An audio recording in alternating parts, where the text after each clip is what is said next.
Oh là là là là, bonsoir. Bonsoir à tous, comment ça va? Attendez, il y a du monde, il y a du monde. Salut Bernard, salut Radéonaire, salut Tungdil, salut Pichad, salut Mamri, hello, hey Luned Art, Hypario, Pannenstein TV, Ewiz, Fabrice, bienvenue à tous. Comment vous allez les gens? Ça fait un petit moment, hein, ça fait un sacré moment, ça fait quoi, 2 semaines? Oh, sacré moment, ça va, 2 semaines. Ça va. Et en plus, je suis malade. Ah, il y a un Get Started qui s'affiche sur mon. Vous le voyez aussi là? Là, là, là. Vous avez aussi un Get Started là qui s'affiche? Il vient d'où celui-là? Ah, je sais d'où ça vient! Hop, ça dégage! Allez, voilà. Wouh. Salut Deep Thinker. Et ben, vous avez droit à un Romain un peu malade ce soir, mais ce n'est pas grave parce que je serai en forme vendredi. Vendredi, nous avons donc la Strasbourg JS. Pour ceux qui ne savaient pas, je suis vendredi à Strasbourg pour donner un meet-up sur Adonis. Donc, pour ceux qui sont dans le coin, n'hésitez pas à vous inscrire et à venir. Je vais tout de suite faire une commande d'ailleurs à Strasbourg. Sinon, vous retrouvez le lien sur mon Twitter. Je vais tout de suite me faire une petite commande. Alors, si jamais vous me voyez grimacer, c'est parce que je suis en train d'avaler ma salive et j'ai super mal à la gorge. Ce qui fait que dès que j'avale, je meurs. Donc, c'est pour ça, hein, si jamais que j'ai une voix peut-être spéciale ou que vous me voyez grimacer et autres, quoi. Vous saurez, hein, vous saurez. Voilà. Donc, Strasbourg JS, Strasbourg JS. Tac. Hop là, on est bon. Espérons que je vais pas perdre ma voix. C'est pas sûr que je fasse beaucoup de streams cette semaine parce que si je commence à voir que ma voix va pas bien, eh ben autant vous dire que je vais me garder pour vendredi pour éviter de faire des streams de 3 heures à vous parler quoi. Et salut Maître Ben, je sais plus coder en 2 semaines, il faut tout reprendre. Ah, Tunk Deal, je comprends, je comprends. Salut Hugo Deltour. Hello, hello, bonsoir. Salut Mouyou. Hello, hello. On va s'hydrater un peu, hein, c'est important de s'hydrater. Ah. Alors on s'hydrate, on s'hydrate. Et William Traoré, trop content qu'on prenne une chambre ensemble ce week-end. Il fallait pas le dire en public, William. Il fallait pas le dire en public. Enfin bref, normalement, si vous utilisez la commande Strasbourg JS, voilà, vous avez le lien vers le meet-up qui vient de popper ici. Ça sera ce vendredi. Les places sont limitées. Je crois qu'il reste une quinzaine de places, peut-être un peu plus, une vingtaine de places. Donc n'hésitez pas à vous inscrire au plus vite si vous êtes intéressé. Sinon, bah, quand ça sera plein, ça sera plein. Et je sais pas comment ça se passe. Il reste 16 places. Voilà, il reste 16 places. Si vous intéresse d'être présent vendredi, inscrivez-vous. À savoir que le meet-up, j'ai demandé confirmation, il sera enregistré. Donc, si jamais vous pourrez le revoir sur YouTube. Je sais pas si je vous spoil un peu ce qu'il y aura dedans, hein. Mais en gros, assez simplement, ça c'est le brief du meet-up, du talk. Je vais vous parler de moi-même, mon voyage à travers le web et comment je suis arrivé à Adonis. Puis après, une introduction à Adonis et si on a le temps, peut-être une démo avec session de questions-réponses, démo notamment de Inertia, je pense. Ben voilà, tout simple quoi. Salut Slop Ming, première fois sur le live, trop content. Bienvenue à toi. Sur ta reco, je suis en train de me bouffer les beginners et CSS Path sur Fontaine Master. Quel site incroyable. Fontaine Master, c'est extraordinaire. La musique trop forte, ça marche, effectivement. Voilà, je l'ai baissé un peu. Euh, ouais, Fontaine Master, c'est vraiment incroyable comme site. C'est pas cher pour ce que c'est. Voilà, c'est cher. Enfin, c'est cher. C'est 20 balles ou 30 balles par mois. Mais pour ce que c'est très peu cher. C'est extraordinaire. Je ne puis-je que recommander. Je ne puis-je que recommander. J'attends mon lien affilié d'ailleurs, hein. Si jamais il y a quelqu'un de Fontaine Master dans le coin, hein, je doute, hein, mais si jamais il y a quelqu'un, j'attends mon lien affilié histoire de gagner un peu de tunas là-dessus, hein. Attendez, il faut que je change un truc d'ailleurs. Il y a une décommande. Attendez, tac.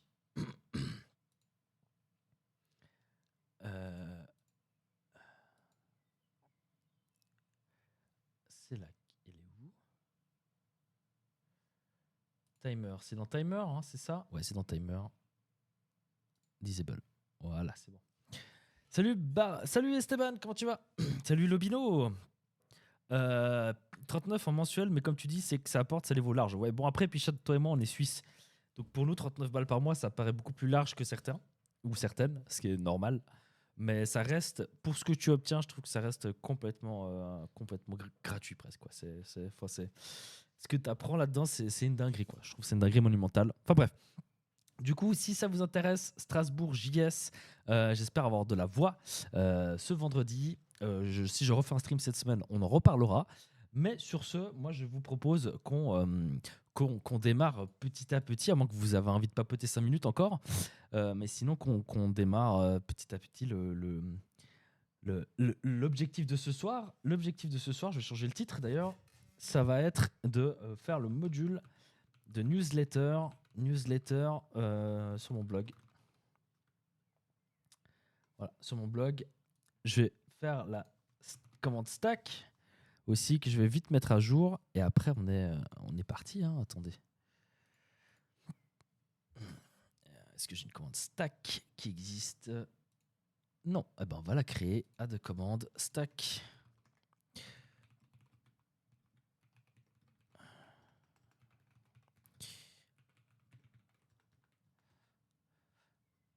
Voilà. Submit. Ok. Et pof, c'est mis à jour. Maladie. Ouais, j'ai une infection de la gorge, mais ça fait déjà depuis vendredi passé. Et aujourd'hui, je suis allé chez le médecin. J'ai 20 000 médocs à prendre. Donc, logiquement, ça devrait aller mieux d'ici vendredi. Ça ne peut pas être pire, en fait, je pense, qu'aujourd'hui et que hier. Donc, voilà. Donc, module de newsletter sur mon blog. Donc, le but, c'est que ce soir, c'est tout simplement qu'on avance. C'est pas sûr qu'on le termine sur un module, en fait, où des gens externes peuvent s'inscrire à une newsletter. Et moi, j'ai une petite administration qui va me montrer la newsletter des gens. Et aussi, le but final, c'est qu'on respecte les lois. Et donc, dans ce mail, et chaque fois que je vous enverrai un mail, il faudra qu'il y ait un lien pour vous désabonner de la newsletter. Et ça se fera tout simplement. Il faut qu'on le fasse aussi. Et c'est ce qu'on va faire. Ce soir. Voilà. Si jamais je grimace, hein, c'est quand j'avale. Et salut Muku Zeo, je sais pas. J'en profite, j'ai du mal avec Adonis, j'arrive à comprendre tous les différents blocs, mais je n'arrive pas à les combiner tous ensemble. Tu aurais des liens de tuto. Adocast. Adocast, vraiment, c'est mes lives, si tu veux du français, mes vidéos quand elles arriveront en français, et sinon Adocast. Ouais, Adocast, c'est trop bien. Petit shot de rhum avant de parler, ça fait le taf. Non, mais franchement, je peux parler, hein, c'est pas un problème, quoi. Aucun problème. En fait, moi, ce que j'ai peur, entre guillemets, ce qui pourrait se passer, c'est que, ma voix se modifie complètement. J'ai l'impression qu'elle a un petit peu changé, là. Vous m'entendez peut-être différemment, mais j'ai l'impression que ma voix, elle a un peu changé, mais sinon, ça va. Moi, ce qui me fait peur, c'est plutôt une extinction de voix, tu vois. Parce que ça, pour un meet-up, autant te dire que c'est pas la meilleure des choses qui puissent arriver, à moins que j'ai quelqu'un sur scène qui fasse le talk à ma place et moi, je passe les slides, tu vois. Ce serait le pire des trucs qui puissent arriver, c'est que j'ai une extinction de voix. Ça ne devrait pas arriver, logiquement, parce que mes cordes vocales ne sont pas infectées et je n'ai pas de problème à ce niveau-là. Donc, on verra bien. Je verrai bien mon état demain et après-demain. Et de toute façon, on a encore le temps de voir. Mais voilà, c'est ça. Bref, quoi qu'il en soit, les gens, ça va être bien. Ce meet-up vraiment en langue des signes. Exactement, je vais apprendre la langue des signes pour vendredi. Et on va faire ce meet-up en langue des signes. Enfin bref, n'hésitez pas à arrêter le tweet d'annonce du live, hein, si vous en avez envie, bien sûr. Sur mon Twitter, il s'affiche là. Voilà, je ne vais pas vous envoyer le lien du tweet parce que ça ne sert à rien. Si ça vous intéresse, vous pouvez aller le faire. Quoi qu'il en soit, messieurs, dames, je vous propose que je vous montre déjà ce que j'ai fait parce que j'ai fait pas mal de changements depuis la dernière fois qu'on s'est vu sur cette stack. Pour ceux qui suivent peut-être les VOD YouTube, pour ceux qui ne le savent pas, le code est open source. D'ailleurs, je ne sais pas si je devrais faire une commande pour que le lien du repo pop. On va faire ça. Je vais tout de suite faire ça. Comme ça évite qu'on doive le demander. La commande s'appellera repo, tout simplement. Repo. Et je la mettrai à jour pour chaque live. Voilà, si c'est open source, je le mettrai. Sinon, je dirais ce n'est pas open source. Donc là, faites-vous plaisir. Vous pouvez utiliser repo. Pardon. Et on est bon, quoi. Est-ce qu'on aurait une partie réservée sur la doc d'Adonis pour intégration avec TSX ou vous jugez que le poste était suffisant? On est en train de regarder peut-être pour faire un truc plus complet. En fait, pour vous dire, on a prévu de faire un site du nom de Bootcamp. Alors certes c'est le même nom que celui de Laravel, mais en fait c'est concrètement le but c'est que ça remplace en bootcamp. C'est-à-dire que ben, vous suivez ce qui sera écrit sur ce site et vous avez déjà en mini formation à Denis. Et le concept, c'est que sur ce site, vous allez choisir votre stack en fait. Donc, soit vous allez choisir en full SSR avec du coup Edge ou TSX. Et du coup, là, après, on fera avec Unpoly le reste du code et à Denis, soit vous choisiriez Inertia, et là on va utiliser Vue ou React à choix, et en fait ça va vous apprendre, on va refaire Hacker News. Voilà. Le but c'est qu'on refasse Hacker News dans ce mini bootcamp, c'est gratuit, il n'y a pas d'inscription, c'est comme le truc de Laravel. Et le concept, parce que il y a beaucoup de gens qui ne le comprennent pas, mais le but d'une documentation en fait, c'est de vous expliquer techniquement comment les choses fonctionnent. Comment le module de routing fonctionne, comment le module de certification fonctionne, comment X, Y, Z fonctionne. Mais le but, c'est pas censé vous enseigner comment construire une application. Ok, c'est pas le but d'une documentation. Une documentation, c'est là pour vous apprendre comment quelque chose fonctionne. Si vous allez comprendre comment la méthode, le session guard fonctionne, voilà, vous le savez via la doc. Ça va pas vous apprendre à créer une application. Et ça, c'est un truc un peu qui nous manque, qu'on a via Adoocast et autres. Mais le format écrit, c'est plutôt pas mal. Ça permet d'avoir une meilleure SEO, etc. Enfin, d'être mieux classé sur les index de recherche. Et du coup, ben, le site Bootcamp, le but, ça sera une sorte de mini formation que vous pouvez suivre dans votre coin, à votre rythme, sans vidéo, vraiment, c'est que du texte. Et se faire plaisir, quoi. Euh, vous faites le bootcamp de 2 semaines et ensuite vous pouvez dire que vous êtes senior avec 10 ans d'expérience. Exactement, c'est exactement ça. Ok, alors attendez, je vais rajouter une commande repo. Est-ce que je fais une commande projet aussi? Est-ce que j'en marque souvent, même quand c'est écrit dans le titre? Genre là, c'est écrit dans le titre. Il y a des gens qui demandent c'est quoi le projet ce soir. Est-ce que je fais ou pas une commande projet? Ça peut être utile. Hein. Euh, alors attendez, tac, meetup. Je vais juste changer meetup, le.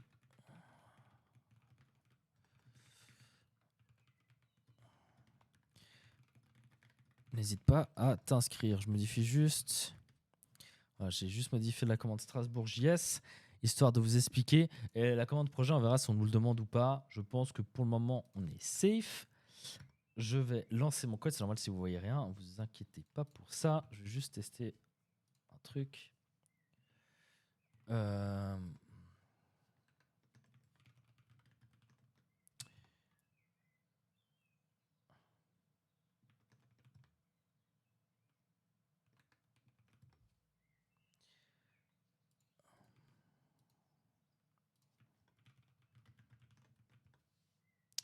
Ok, ça c'est bon. Et je vais juste relancer mes migrations. 2 secondes et je suis à vous.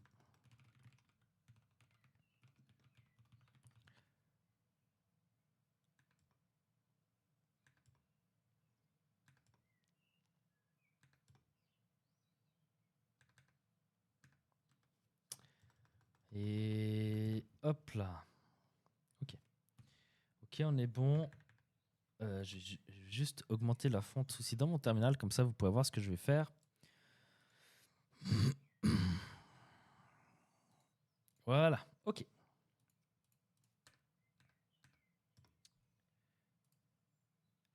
Donc je vais vous montrer un peu ce qui a changé depuis la dernière fois, si ça vous va.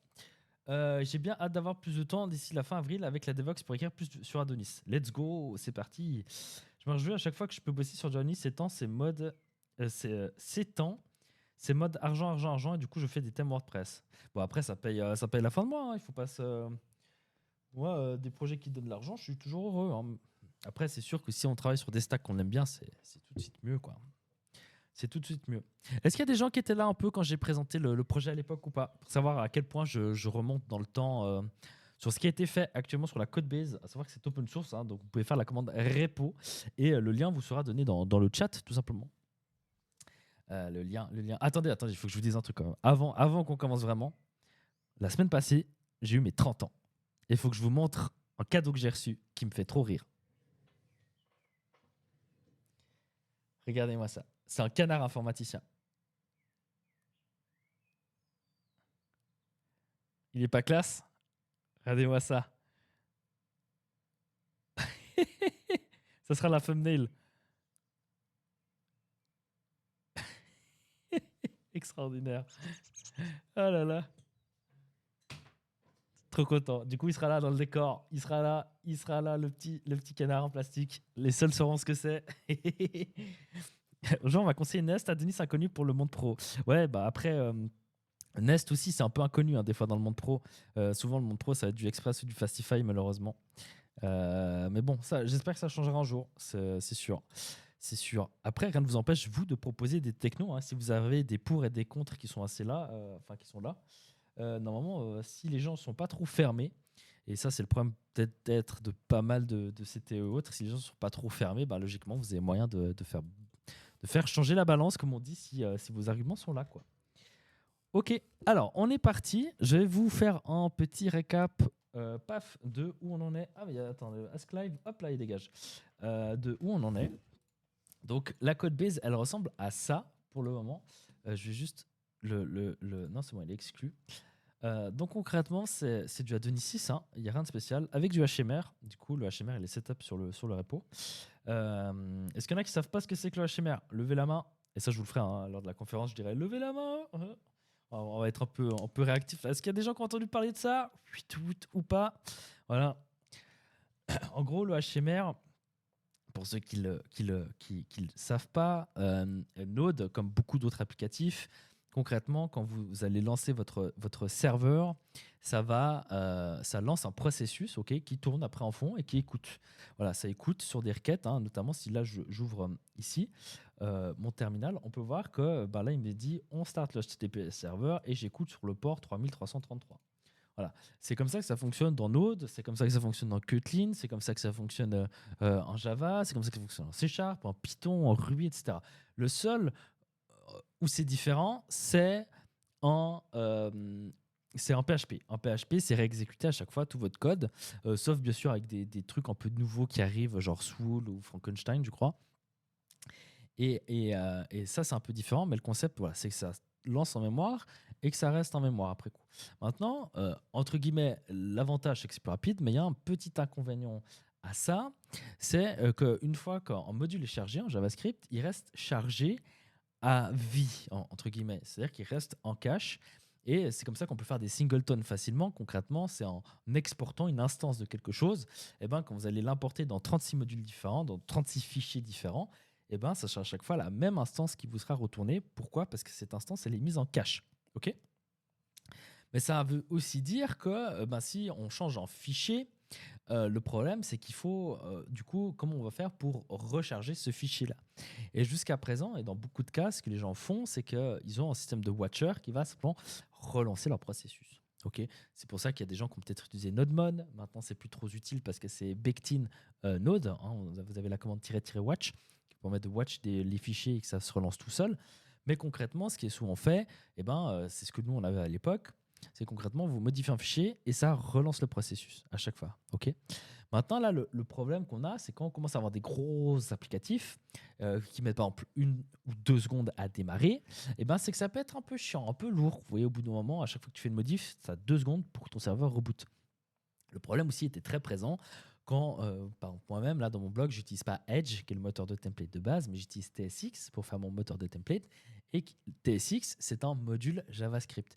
C'est-à-dire que si je modifiais ma vue, je devais recharger l'application pour que je voie la modification de ma vue. Ce qui était chiant quand on faisait de l'intégration. Ce qui peut être chiant si vous utilisez des frameworks type Tailwind ou une CSS ou autre, parce que votre style est dans votre vue.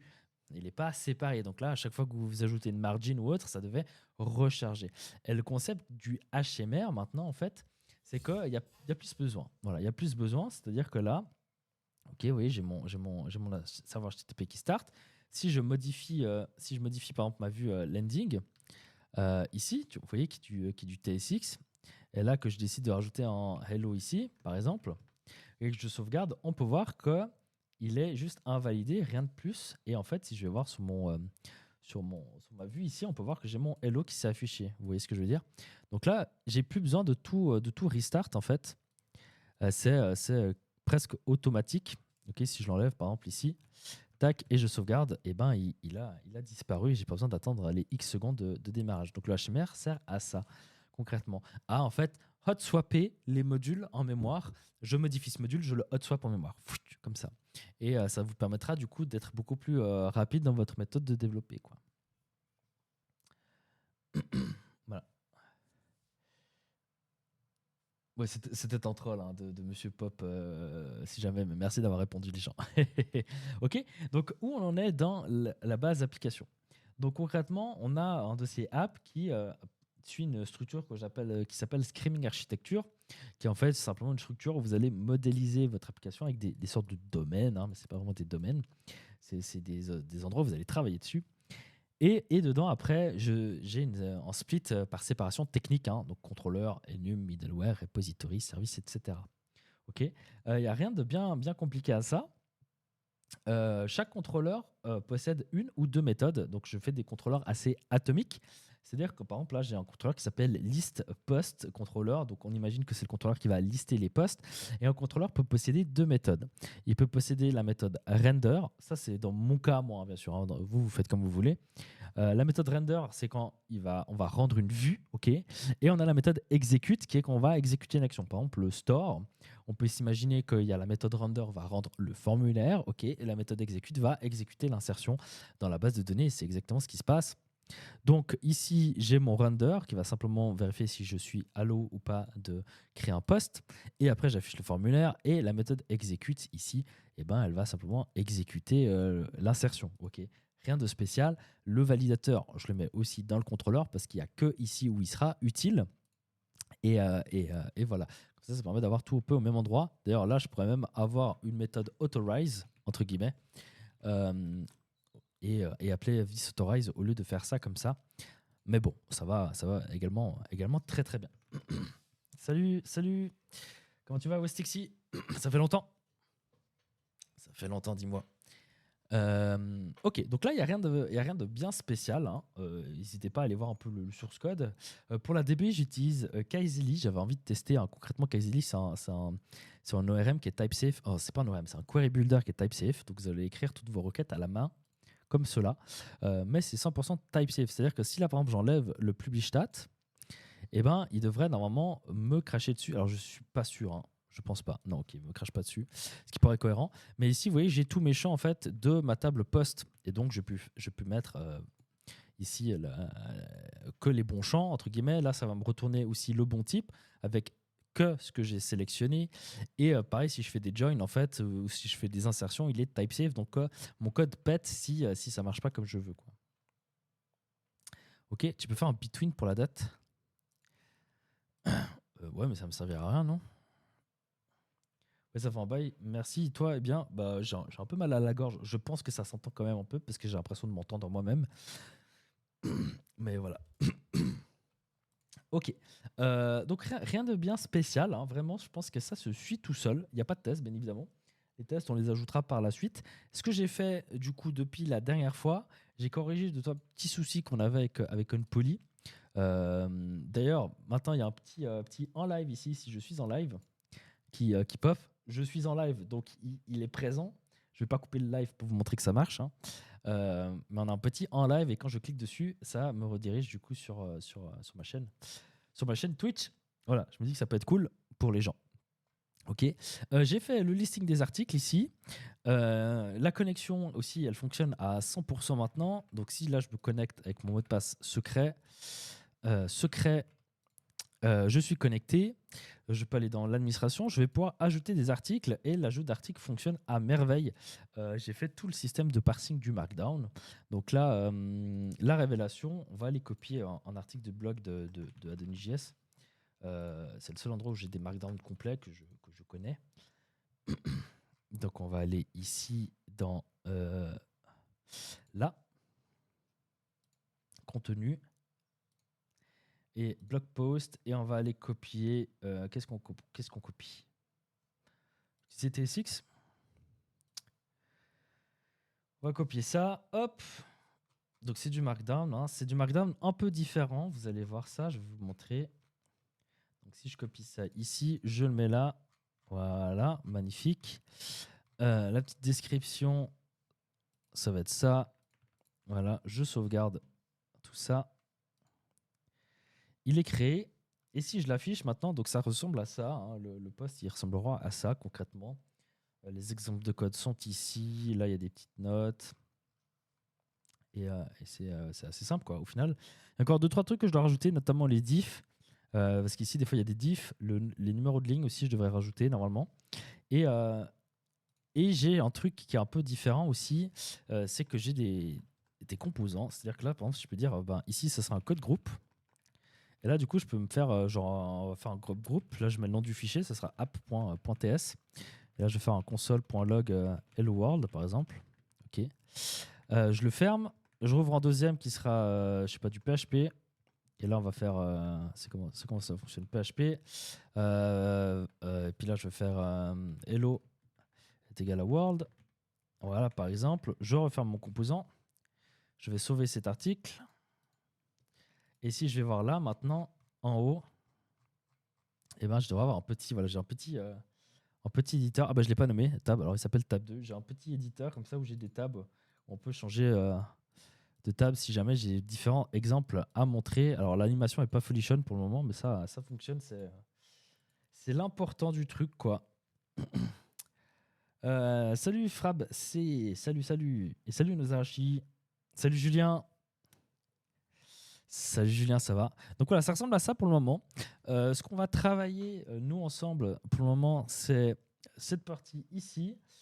Pour s'abonner à la newsletter, concrètement, le but c'est qu'on gère, vous mettez votre mail, vous cliquez sur s'abonner et ça vous abonne. Et après, si je vous envoie des mails, vous avez moyen de vous désabonner, bien sûr, histoire de.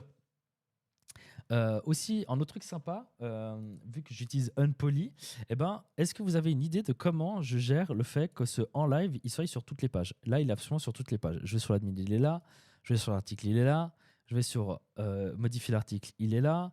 Je reviens en arrière, je vais sur la... Il est tout le temps là. Est-ce que vous avez une idée de comment c'est géré? Comment vous faites, vous allez me dire dans votre cas, comment vous faites quand vous avez quelque chose qui est dans l'interface? Donc là, c'est dans le header, ou on peut dire dans le footer, ou dans un aside, quelque chose en fait qui est tout le temps là. Comment vous le géreriez?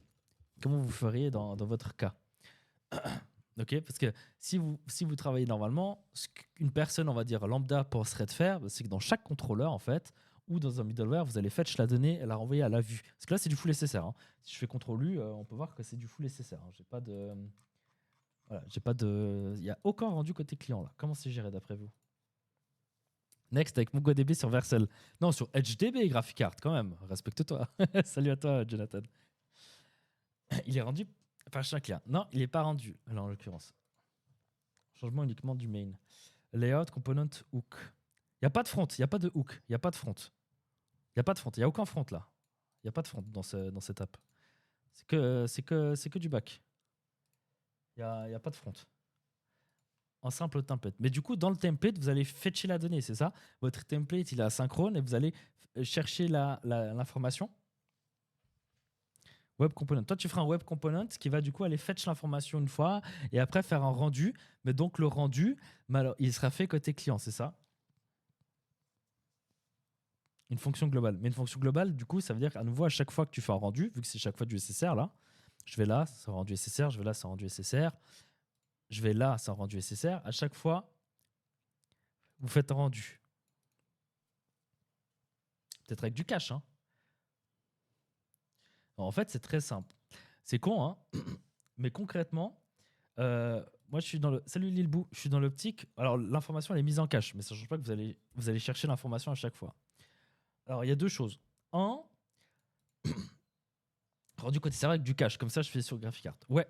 Alors, c'est presque ça. En fait, le point là, c'est qu'il est dans un composant. Donc maintenant, ce composant, il doit aller chercher l'information. Ok. Donc soit, soit dans le composant lui-même, ce qui est faisable, hein, vu qu'on est en rendu côté back-end, c'est tout à fait faisable que ici j'aille dans mon header. Hein, bon, ça va vous spoiler un peu. Et à cet endroit-là, en fait, vous voyez, je fais même en await of check ici. Je pourrais très bien faire un const live status est égal à await cache.get, je ne sais pas quoi. Ça serait faisable. Et là, j'affiche mon live status. Ok, donc ça, c'est le TSX qui m'offre la possibilité d'avoir de l'asynchrone dans mon code et dans mes vues. D'ailleurs, avec le TSX là, on peut même faire un rendu en stream, c'est-à-dire qu'on pourrait utiliser Suspense ici en full SSR Donc en suspense, on marque le truc asynchrone ici. Et là, on marque je sais pas, un fallback sur loading. Ça serait tout à fait faisable. En full SSR. Et en fait, ça va vous afficher loading. Et quand ce composant-là sera résolu, ça va remplacer le contenu. Ok, donc ça, c'est plutôt intéressant à faire. Mais là, c'est un peu différent. Parce qu'en soi, c'est une donnée ici qui n'est pas importante et que j'ai envie de lazy loader. C'est-à-dire que c'est une donnée en fait, si elle n'est pas là, moi, je m'en fiche. Ok. C'est pas une donnée non plus qui est nécessaire, on va dire, pour le SSR. Donc, c'est une donnée que j'ai envie de charger dans un second temps. Et pour le faire, j'ai fait un truc qui était plutôt sympa. Il faut savoir que j'utilise Unpoly. Unpoly, c'est quoi? C'est un système qui va me permettre en fait de swapper que des parties d'application. Donc mon app est séparée en plusieurs parties et je peux swapper que des parties. Par exemple, là, si je clique sur admin, ce qui est swappé, c'est ce contenu-là, c'est le main, c'est le contenu à l'intérieur. C'est pas le full contenu qui est changé. Si je clique sur ce déconnecté-là, ce qui est changé, c'est juste le header. C'est juste la partie qui est en haut, c'est juste ça. Je clique ici. Et là, en l'occurrence, ça ne marche pas, c'est le super exemple. Et ça va changer que ça. Pareil, on peut charger des fragments dans des modales. Par exemple, ici, je clique sur se connecter. En fait, ça, c'est une page. Ça, c'est une page. Si je fais F5, ça affiche la page. Ok, c'est une vraie page qui est là. Et je vais la charger dans un modal. Donc, on peut charger des fragments qui sont rendus côté serveur.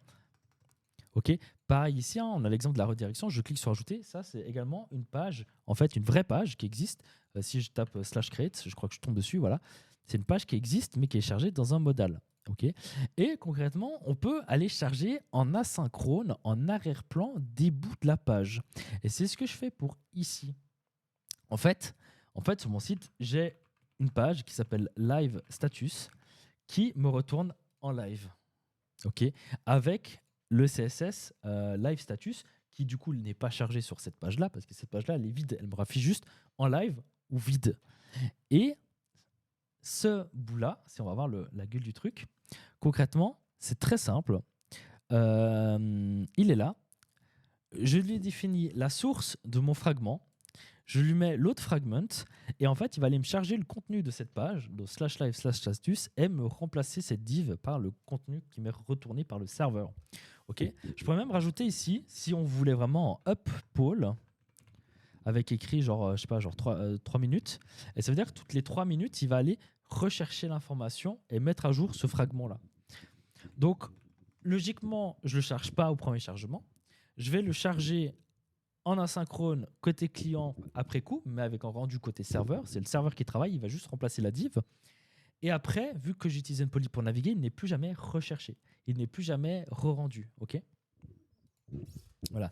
Et c'est comme ça que ça fonctionne. Et par exemple, pour un article, si je décide d'activer un jour des commentaires sur un article, imaginons que là, il y aurait des commentaires en bas, et ben, je préfère pareil. C'est-à-dire que les commentaires, ça serait sur /comments.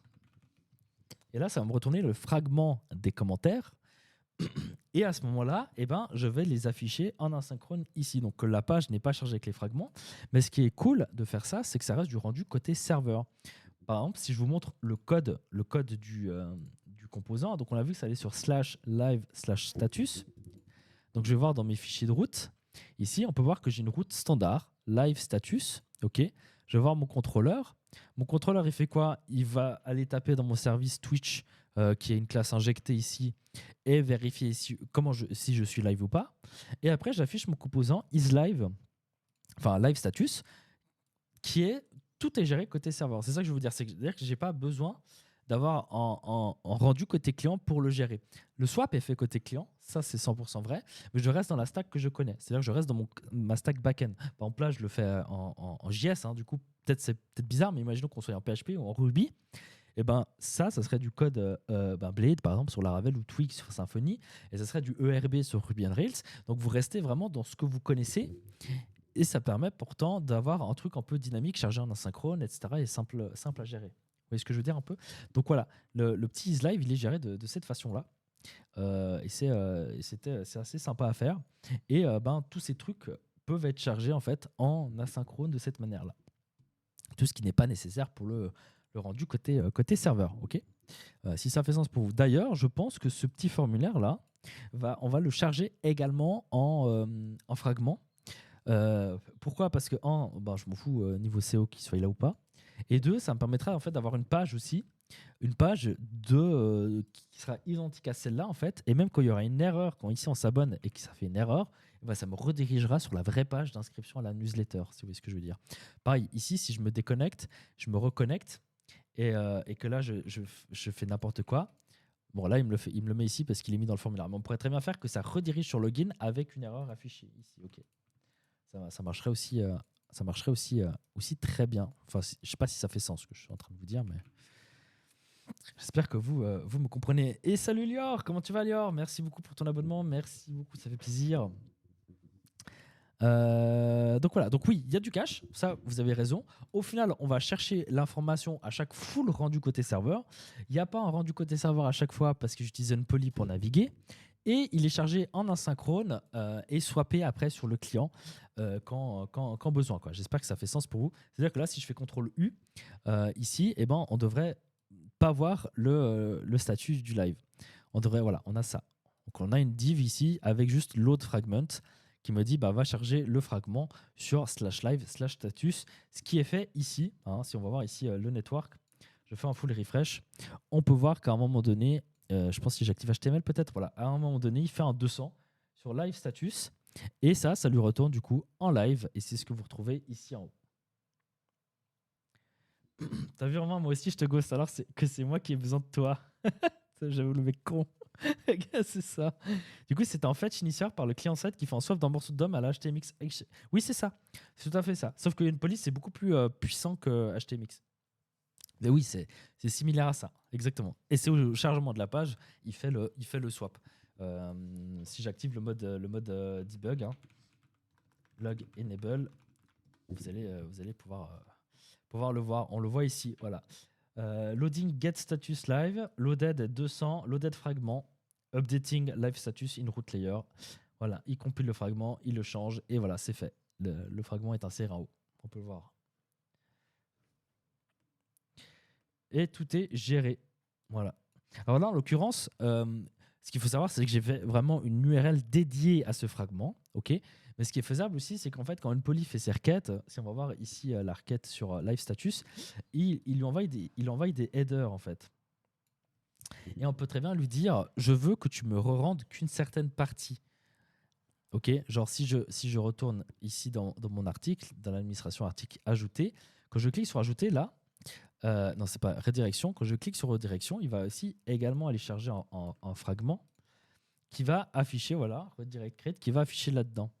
Et quand il fait ça, en fait, il lui dit, je sais pas si on voit bien ici, il lui dit en fait quelle partie il aimerait chercher. Up modal scope. Il aimerait co-remplacer ce qui est dans Up modal scope. Et si on va voir le résultat ici, la réponse, en fait, ce bout-là, qui est ici, alors je sais pas si je peux l'afficher en RAW là, ouais, ça sera horrible.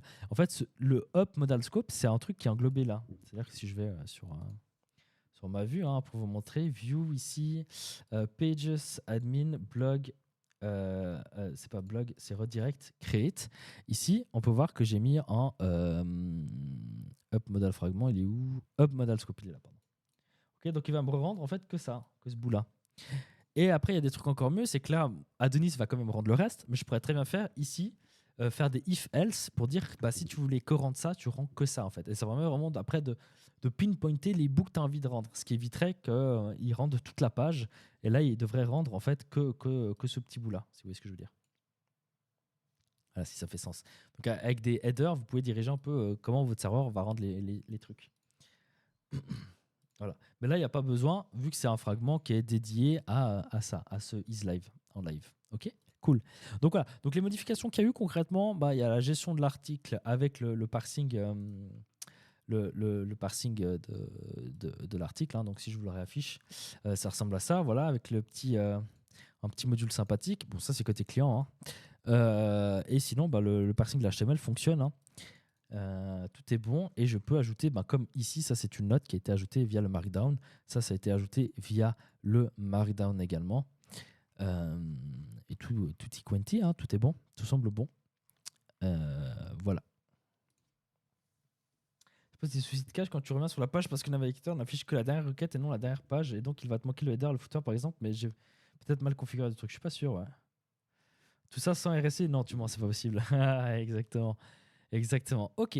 Donc, s'il n'y a pas de questions sur comment le blog fonctionne et ce que j'ai fait dernièrement, on va pouvoir s'attaquer petit module newsletter ici.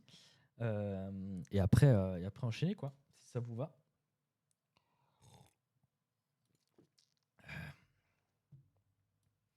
J'ai hâte d'être demain où tout ce que je prends là commencera à faire effet. Hein. Ok. Alors, donc moi, ce que je pensais faire, j'ai déjà fermé tout ça. J'ai juste fait un commit. Tac. Avec un update depth. Tout est open source. Hein. Vous pouvez faire la commande repo et ça va popper dans votre. Ça va popper dans le chat. À noter que pour le front, hein, le peu de front que j'ai écrit pour vous montrer, c'est des web components. Donc ça s'organise comme ça. J'ai mes vendors que je charge ici. J'ai après mes composants qui sont chargés là. Mes composants, ce sont pour moi des web components natifs. Donc là, par exemple, le code group element, le truc qu'on a vu avant, c'est très simple. Hein. Quand on se connecte, on fait notre tambouille. Et quand on clique sur le current tab, on change de current tab. Et du coup, on va réappliquer les classes correctement. Ça me donne un truc code group ici. Donc, pour ceux qui ne connaissent pas les web components, concrètement, c'est vous pouvez définir vos propres tags HTML. Donc là, je définis mon propre tag HTML qui s'appelle code group. Et après, j'écris mon HTML standard dedans. Hein. Donc, c'est SSR friendly, comme on dit. Et après, c'est parti, quoi. J'ai mon header, là, j'ai mes tabs. Tout se passe pour le mieux et j'ai mon code groupe. Voilà, j'ai créé mon propre tag HTML. Voilà, ça utilise des web components, donc c'est du vanilla. Si j'ai besoin un jour de faire un truc plus précis, je dirais Preact. Je pense un truc un peu plus lourd, mais je pense que je vais me débrouiller comme ça pour le moment. Voilà, donc le front il ressemble à ça et le CSS c'est avec du SAS. Hein. Donc mon SAS ressemble à ça. J'ai tout ce qui est core ici, mes layouts, mes composants, mes pages. Ça c'est pour si j'ai des trucs spécifiques à certaines pages. Et les vendors, hein, après, c'est des composants quelconques. Hein, genre le bouton, voilà, il n'y a rien de bien spécial. C'est du CSS standard, quoi. J'utilise pas énormément les fonctions SAS. Mais voilà. Ok. Alors, comment on va faire? On va commencer par faire un nouveau scope que je vais appeler newsletter ici. Et on va directement commencer par faire un contrôleur ici que je vais appeler register email controller.ts x. Et on va commencer. Hein. On a exporté une petite classe. Voilà. On va avoir notre petite méthode render qui va du coup retourner le JSX. Et on va aller commencer à faire notre vue. Donc dans View ici, Pages, j'ai un peu les mêmes scopes ici. Donc je vais faire un newsletter. Tac. Et dedans, on va faire un store register.tsx. Voilà. Et là, c'est une fonction TSX hein. Standard qui a besoin d'aucun de rien ici. Ok. Là, on va retourner pour le moment. Je vais aller prendre un peu ce que j'ai fait dans mon footer. Donc, on va aller l'ouvrir ici et le mettre sur le côté. On va fermer ça. Et ici, on va tout simplement reprendre le contrôleur. D'ailleurs, petite question là. Vous connaissiez ça? Vous connaissiez le rel non, c'est pas nofollow. Ici, vous voyez, j'ai des trucs partenaires. Vous connaissiez le rel sponsor? J'ai appris ça dernièrement. Rel sponsored, qui permet en fait d'afficher. En fait, je me suis renseigné un peu sur les rels parce que je sais qu'on peut faire des trucs sympas avec le nofollow, noref, noopener et autres. Et souvent, on voit des gens en mettre plusieurs alors que genre noref ou noopener, je sais plus lequel des deux, en fait, implique un nofollow et l'autre. Donc on peut en mettre qu'un. Et j'ai vu en fait dans les rels, il y en a plein. Genre, il y a sponsored et si je le survole, je sais pas s'il va me dire ce que c'est. Non, là, il me précise pas, mais en fait, je crois que il les a là. Bookmark, help, sponsor, external, nofollow, license, next, opener, pref, search, tag, UGC. Et en fait, j'ai appris par exemple que sponsor, en fait, c'est quand c'est du contenu qui est sponsorisé. Et ça va faire que le réseau social, enfin le bot du Search Engine ne va pas du tout prendre en considération le lien que vous avez mis. C'est même pas qu'il va pas le follow, c'est qu'il va même il l'a pas vu. Il va faire comme s'il l'avait pas vu en fait. Comme ça veut dire que suivant ce qu'il y avait sur ce lien ou autre, vous ne le maîtrisez pas, ce n'est pas votre faute en fait. Et le Search Engine va l'utiliser. Et j'ai vu qu'il y en avait un autre aussi. C'est pour du contenu sponsorisé. Et il va aussi pas prendre en compte ce contenu pour vous mettre en malus, parce que des fois on peut avoir des malus suivant ce qu'on fait. Et en fait, il y en a plein de ces trucs qui sont utilisés par les search engines et je savais pas du tout. Alors du coup, bah, j'ai mis sponsor d'ici pour mes trucs sponsorisés, quoi. Et alors je sais pas vraiment si ça va changer quelque chose niveau SEO, mais je trouve ça cool niveau sémantique d'avoir ça. Et à noter, j'ai aussi vu qu'on pouvait mettre des rels sur d'autres éléments. Alors je sais pas exactement où c'est, mais c'était plutôt intéressant. Enfin, j'ai trouvé ça, j'étais en mode ok, bon, je savais pas du tout que ça existait. Bref, ok, donc là on va avoir notre vue. Pour le moment, je vais retourner ça comme ça.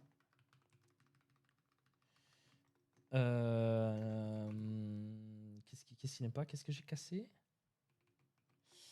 Qu'est-ce que j'ai cassé? Il y a la section intro. Ouais, hop, ok. Donc là, on a notre vue register. Pour moi, c'est un formulaire simple. Il n'y a pas d'action, il n'y a rien. Il y a un input et un bouton. Il manque le CSRF d'ailleurs pour que ça fonctionne, mais c'est pas grave. Ici, on va faire un return register. Alors, moi, j'aime bien avoir ici je l'ai appelé avec le même nom. Hein, ouais.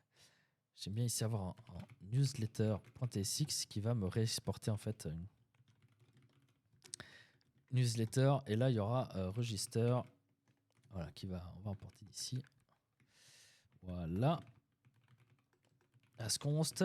Tac, tac, tac. Et donc là, je vais pouvoir retourner newsletter.register de cette manière-là. Ok. Salut Iglon. Hello, hello. L'application est faite en architecture DDD ou autre? Pas du tout. Ça suit juste la Screaming Architecture pour le moment. C'est du 3 tiers. Il n'y a pas de DDD ou autre. Peut-être qu'on fera du DDD par la suite, mais ce n'est pas l'objectif. En tout cas, pour le moment, il y a toujours le Blue Book là que j'ai pas terminé d'ailleurs. Donc peut-être un jour. C'est pas prévu pour le moment. Il n'y a pas de test non plus. Il va falloir que j'ajoute des tests, surtout que les tests vont être très simples. Hein. Concrètement, il y a tout qui est il y a tout qui est injecté, hein, donc il n'y a aucun problème pour swapper les dépendances et tester que les bouts de code en unitaire.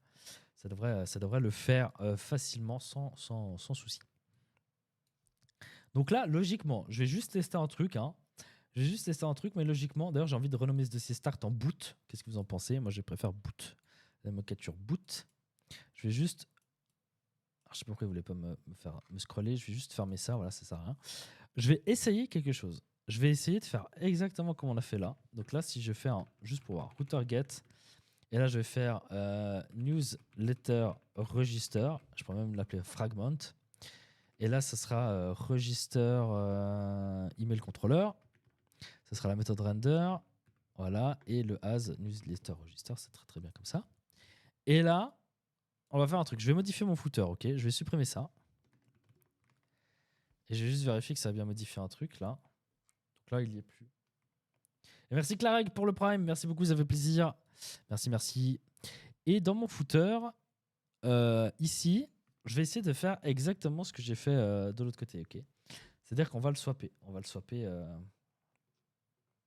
comme on l'a fait. Donc là, alors je ne sais pas si avec un template tag ça marche. Sinon, je vais faire avec la section tout simplement. Hein. Ça paraît pas déconnant. Je vais juste tester. Hein. Là, je teste. J'ai ma section, là j'ai ma section vide, et là je vais faire load fragment.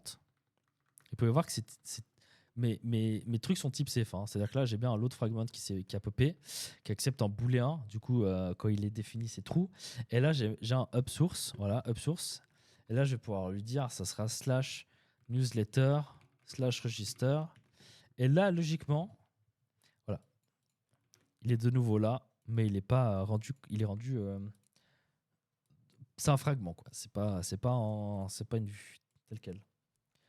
Screaming Architecture, concrètement, le concept, c'est que quand tu ouvres ton dossier app, tu vois directement à quoi tu as affaire. Donc là, tu vois qu'il y a un système de notification, il y a un système de blogging, il y a un système de gestion de médias, il y a un système de newsletter, il y a des pages, il y a un truc paste, il y a une session de redirect et ça utilise Twitch. Tu n'as pas besoin en fait d'aller ouvrir controller ou use cases ou autre pour voir à quoi ça sert. En fait, ça permet de quand tu ouvres app, ton dossier app est censé screamer, donc il est censé crier en fait ce que ton app fait. Tu vois. Sinon, en fait, si j'ouvre le dossier Streely, enfin app de Streely ou un app de mon blog, en fait, tu verrais aucune différence si tu splits par technicité, c'est-à-dire que tu as genre les contrôleurs à un endroit, les modèles à un autre, etc. C'est juste en sous-split, hein, parce qu'après, derrière, ça reste splitté par technicité, quoi. Voilà. Et ça s'appelle la Screaming Architecture, ouais, tout à fait. Ouais. Et salut Ryu, comment tu vas? Comment ça va? Comment ça va? Ok, donc là j'ai de nouveau un chargement par fragment qui va charger depuis ici. Concrètement, alors là le truc c'est que si je vais sur la page, elle sera pas jolie. Donc à voir après si je le fais un peu mieux. Là, le problème, tu vois, vous voyez, c'est que j'ai un footer section ici. Donc il faudrait en fait faire un if. If, ça a été chargé comme fragment. Je peux pas enlever le. Voilà, sticky line, ça dégage. Si il est chargé par fragment, par exemple, il applique ou pas cette classe. Ça serait possible de faire. Pour le moment, je vais pas me casser la tête. Pour le moment, je vais partir du principe que ça sera rechargé que via un fragment, ce module-là. Après, à moi de choisir ou pas. Vous voyez ici une nomenclature où je préfère souligner fragment ou je sais pas. Pour le moment, je vais rester comme ça. C'est un fragment, ce qui me permet de lésiloader cette information-là. Et là, on est parti. Donc, il va falloir que j'insère du CSRF. Donc, on va le faire ici. CSRF field. Voilà, c'est fait. C'est aussi simple que ça. Donc là, j'ai mon fil CSRF. Donc, pour ceux qui ne savent pas ce que c'est, si je vais inspecter ici ma vue, dans mon formulaire, ici, j'ai un input de type hidden avec une valeur. C'est pour s'assurer que c'est bien mon application qui envoie cette requête et pas une autre. À savoir que c'est beaucoup moins utile de nos jours, vu qu'on a des cookies sécurisés avec un same site, mais ça reste quand même utile. Et là, je vais tout simplement lui définir une URL. Ok, donc là, je vais utiliser le helper route, qui n'est pas encore type safe, mais ça, on en reparlera vendredi à Strasbourg.js si vous voulez venir. Et là, on va aller taper dans newsletter.register. Ok. Donc là, on peut remarquer que ça ressemble un peu à ça. Donc en fait, ce contrôleur-là, il va avoir deux trucs. Il va avoir aussi un execute, parce que c'est un contrôleur qui affiche un formulaire. Ok. Donc à nouveau, moi, dans mes contrôleurs, c'est toujours deux méthodes, pas plus, ou après, c'est des méthodes privées.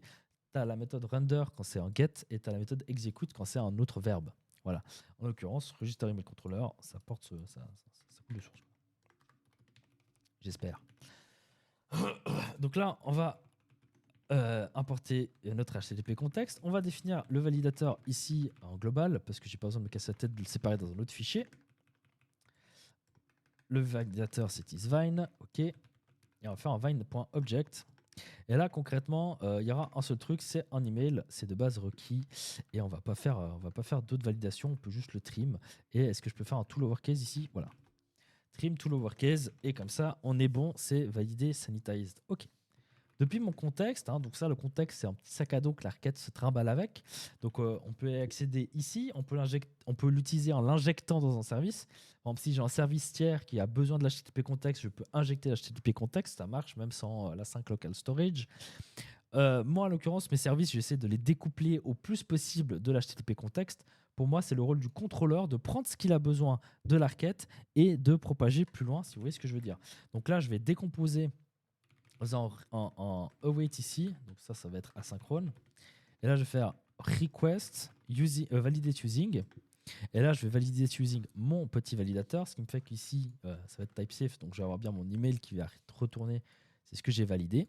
Et là, à moi de décider, soit je mets la logique ici, soit la logique, je la mets dans un service, et après, j'injecte mon service ici.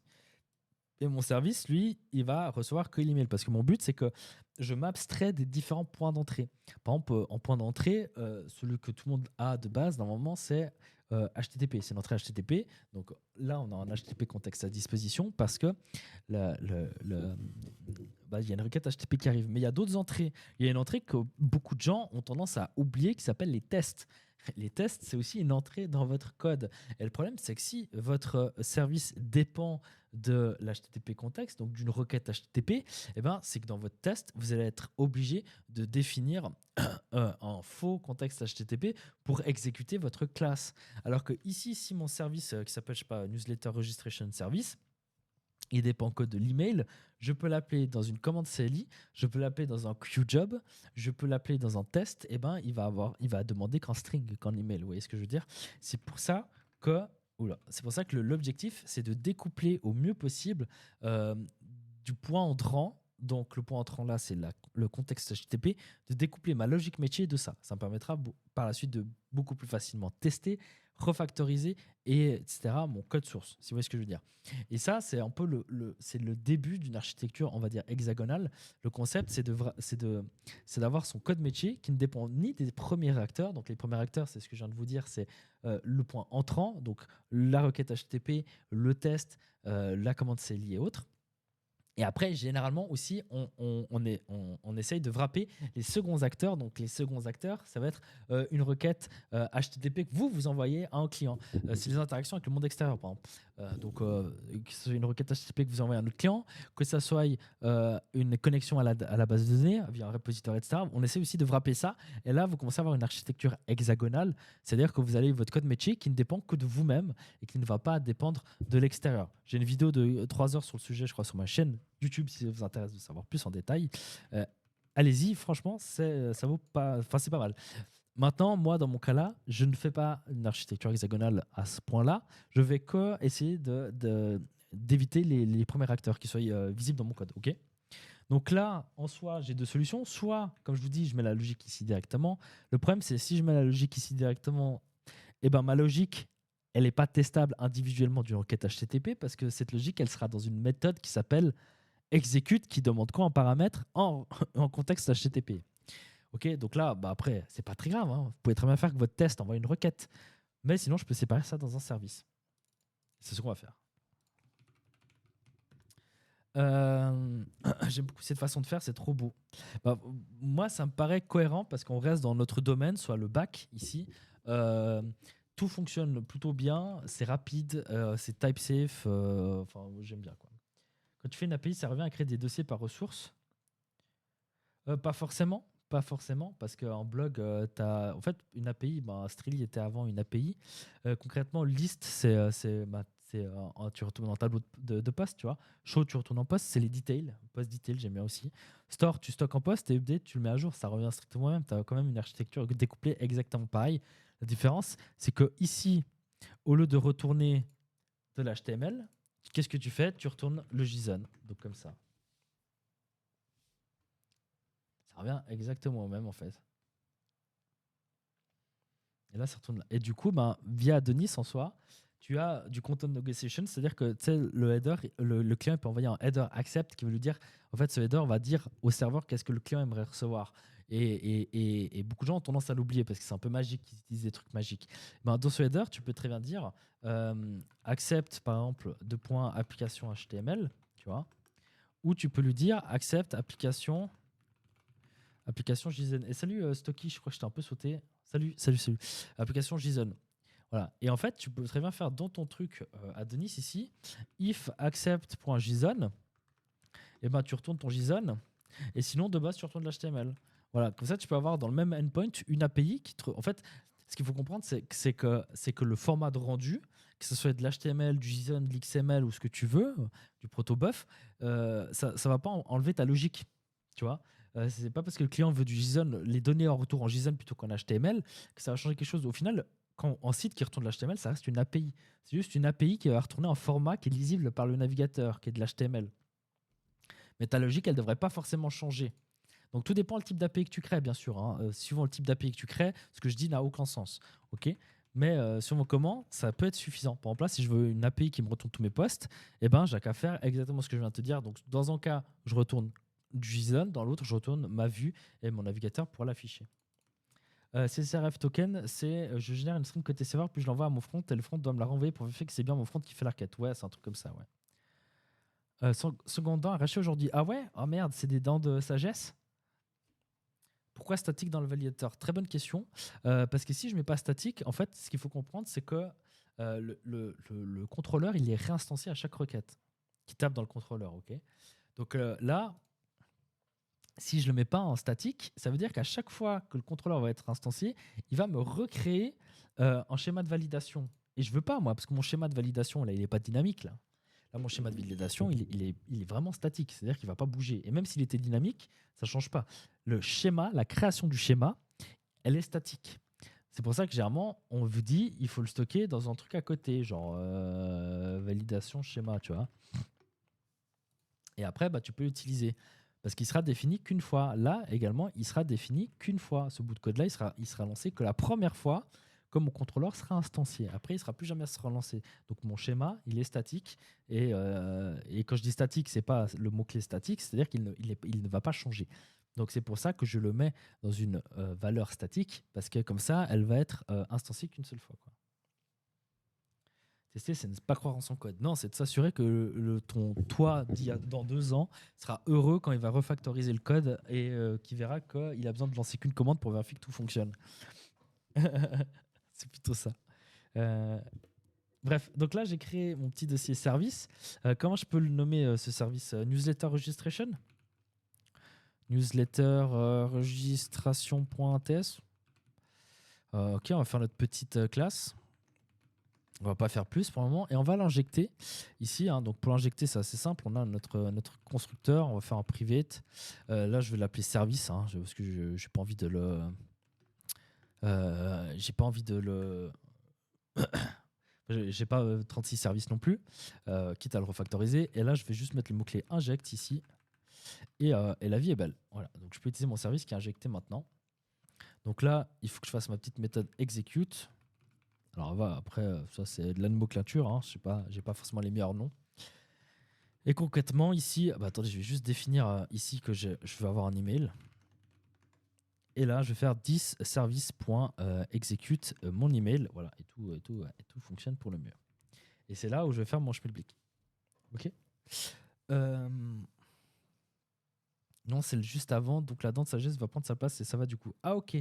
Ok. Ah ouais, c'est marrant parce que d'habitude on enlève les dents de sagesse et elles n'ont pas de place justement. Toi dans ton cas c'est l'inverse. C'est marrant. Et salut Graven. Ouais, je vais m'hydrater. Ouais, vous avez raison. Et dites-moi, franchement, dites-moi, enfin genre dites-moi pas là maintenant, mais si vous voyez que ma voix commence à partir en couille parce que je m'entends pas, j'ai pas de retour, dites-le moi parce que je vais pas streamer trop longtemps sinon, parce que vendredi il faut que j'ai de la voix pour le meet-up.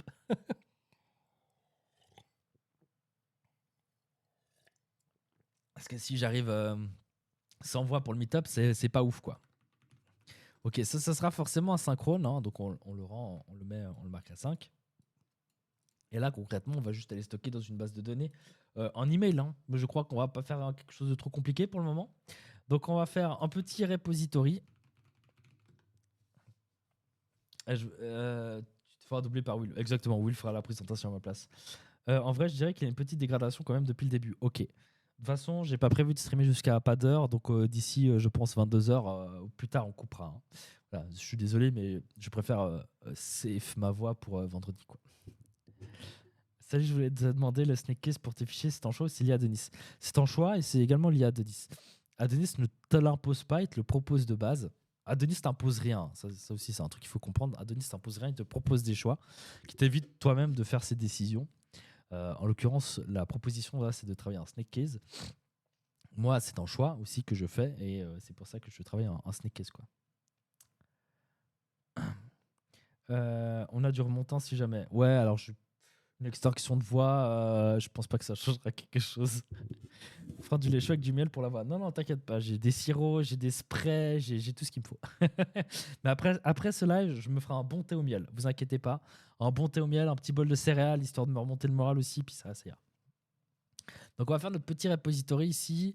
Ça va être un newsletter repository. Bon, en l'occurrence, il n'y aura pas grand-chose. Enfin, il n'y aura pas 36 millions de repositories là-dedans. Et là, qu'est-ce que je vais faire avec ce repository d'après vous? Ça va être très simple. Je vais l'injecter, parce qu'on injecte tout ici.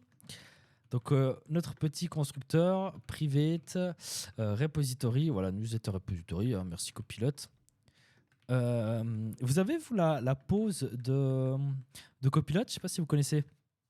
La pause de copilote, le principe c'est que quand vous allez écrire du code, vous allez à tout moment en fait faire une pause pour attendre la complétion de copilote. C'est-à-dire qu'ils ont remarqué des gens que même après avoir enlevé copilote, ils vont commencer à écrire du code, genre store et tout. Oula. Store, et après ils vont voir que les gens, tu fais une pause en fait de base pour en attendant la complétion copilote. Moi, je me suis demandé si je l'avais et je me suis rendu compte que non, en fait. Je l'ai que quand je sais que Copilot va me compléter la ligne et va m'être utile. Mais quand j'écris du code, sinon je tape mon code et s'il me complète pendant que je tape, bah, tant mieux. Et sinon, bah, tant pis en fait. Je remarque que je l'ai pas trop. Je l'ai vraiment quand c'est des trucs répétitifs. Genre, tout con, mais genre ce genre de. Pas ce genre de truc, mais ce genre de truc. Oui, ça oui, effectivement, je vais faire un LI, tab, et puis là, voilà, je vais mettre il met mon truc, tu vois.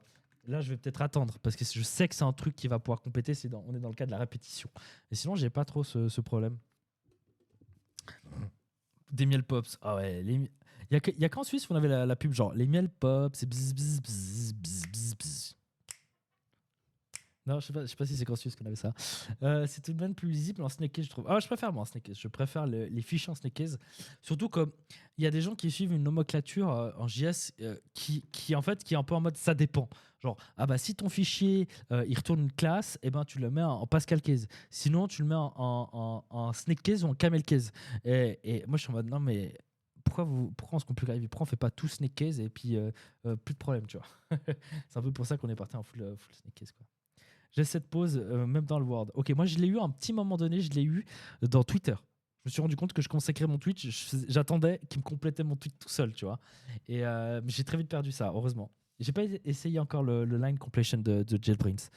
J'ai pas essayé, je sais pas du tout ce que ça peut donner. L'avantage que je vois, c'est que ça tourne en local, donc déjà si t'as pas le droit d'utiliser Copilot, ben tu peux. Et c'est gratuit. Bon, encore, je paye pas Copilot. Il m'a offert par GitHub pour mon travail open source, mais c'est 20 balles quand même par mois, quoi. Je crois. Je l'ai. C'est trop en réflexion en dehors de VS Code. Ok. Il n'y a pas de délai, ouais. Ah ouais, il n'y a pas de délai, le line completion. Alors que le kebab case existe. Oh là là. Petite mitraillette là. Moi, j'aime pas les serpents, alors pas de snake case. Bonsoir. Salut Swift. Jérémy, comment tu vas? Ah, il est bête par rapport à Copilot? Bah, je pense que ça va s'améliorer, hein. Je pense que ça dépend de ta codebase parce que la différence, c'est que Copilot, il travaille sur des milliers de lignes de code, tu vois. Et ton truc local, il va travailler sur ta codebase à toi. Donc ça peut être super quand tu as une grosse codebase. Imagine ChatGPT, qui est Copilot, versus en LLM qui s'est basé sur 3 PDF que tu lui as envoyés, quoi. Je pense que c'est un peu différent. Sur PHP Symfony, vu que c'est très répandu, ça marche bien. Ok, donc il a quand même une base de connaissances par rapport à ce qui est utilisé. Ça fait sens. Ça fait sens. Après, ouais, le problème de l'écosystème JS, c'est que tout le monde fait un peu à sa sauce. Et il y a des gens qui essaient d'amener un peu d'ordre là-dedans, mais bon. Oh, alors, attendez, on va continuer. Donc là, maintenant, il faut que je crée une base de données, enfin une table, parce que je n'ai pas de table hein, pour ça. Donc on va faire un node ace, et je ne me souviens plus de la commande. C'est make migration. Hein. Node ace, make migration, et je vais l'appeler newsletter. Oh! Ok, mon stub custom a fait péter le truc. Alors attendez, je vais le modifier. Je les ai mis où mes stubs? Ils sont dans commande, hein, je pense. Stub, make migration. Il aime pas ça.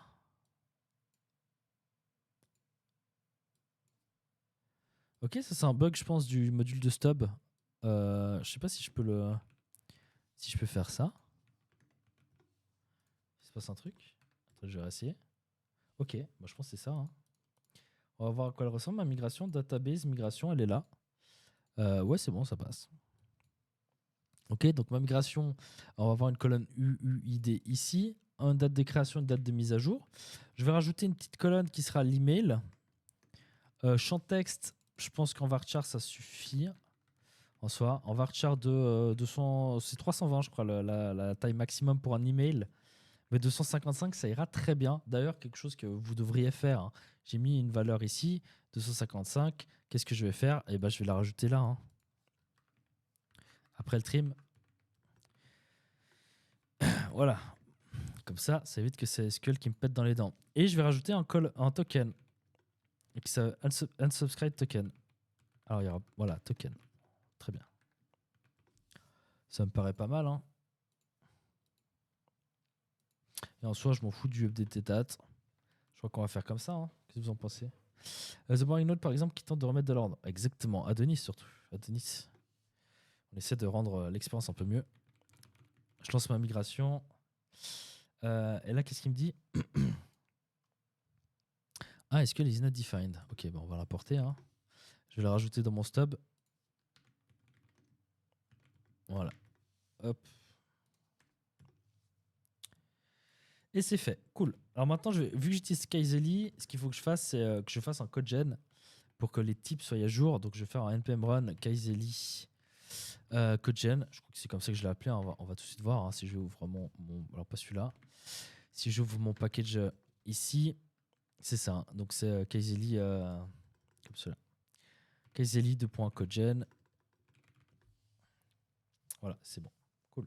Donc maintenant, j'ai ma DB qui est créée. Donc là, logiquement, je peux utiliser DB, qui est tout simplement mon service cœur que je n'injecte pas. Et là, je vais faire un insert into. Et là, donc c'est typesafe. Hein, donc là, je vais pouvoir dire dans newsletter. Et là, c'est typesafe également. Ok. Donc là, je vais mettre l'email, qui sera l'email tout simplement. Et il me dit quoi? Expected one argument but got to. Ah oui, bien sûr, parce que c'est pas ça. C'est pas ici. Et après, je vais mettre point .value. Et là, voilà. Et donc là, on aura le created at qui sera une nouvelle date, l'email tel quel et le token qu'on va générer. On va le générer et je pense qu'on. Est-ce qu'on fait un service pour générer des tokens? Est-ce qu'on fera en truc sécurité ici où je le mets dans common service token generator? Écoutez, moi je vous propose qu'on fasse string.random 32 255. Voilà. Voilà, on va pas s'embêter. Hein. Voilà, c'est pas comme si j'avais besoin de le. En fait, la question à se poser, si on fait un service ou pas aussi, c'est est-ce que c'est nécessaire pour tester le code? En l'occurrence ici, est-ce que c'est nécessaire pour tester ce bout de code? Pas vraiment. Pas vraiment quoi. Ok, et là on va faire un vis repository.store email. Et concrètement, il n'y a pas besoin de faire quelque chose de plus ici. Donc je peux enlever mon A5, ça me fera gagner du temps. Pour le moment, il n'y a rien besoin de faire de plus. Là, par la suite, je vais me mettre un to-do, send an email to the user. Le but, c'est d'envoyer un email, te confirme the subscription. Et là, je viens de me dire, confirmer la subscription. Donc, il me faut un subscription status dans ma table. Ici. Add colon, subscription status, qui sera en int, hein, en entier. En entier, qui sera non nul et qui sera un default tout. Et là, on va faire un petit enum de notre côté. Hein. Enums subscription status .ts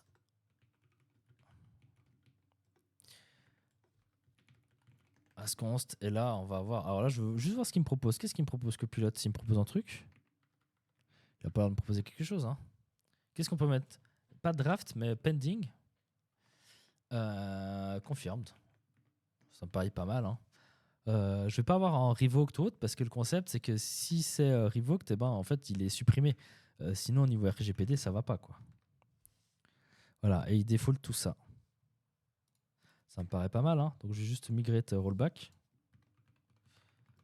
et y repasser un migrate. Voilà. Pour ceux qui veulent savoir pourquoi il y a ça, c'est parce que je log absolument tout ce qui se passe. Hein. C'est-à-dire que j'ai mes requêtes HTTP qui sont loguées, j'ai mes requêtes SQL qui sont droppées avec le temps qu'elles ont mis à être exécutées à chaque fois. Histoire de. Voilà. Et là, du coup, bah, il faut que je rajoute. Non, j'ai pas besoin parce que les defaulted. Et là, il faut que je sende un email pour confirmer la subscription. Tu peux pas stocker directement là, sinon n'importe qui peut inscrire n'importe qui. Il faut envoyer un mail avec un lien et quand la personne dessus il y a un email, l'IRL signé, tu peux. Ouais. Ouais.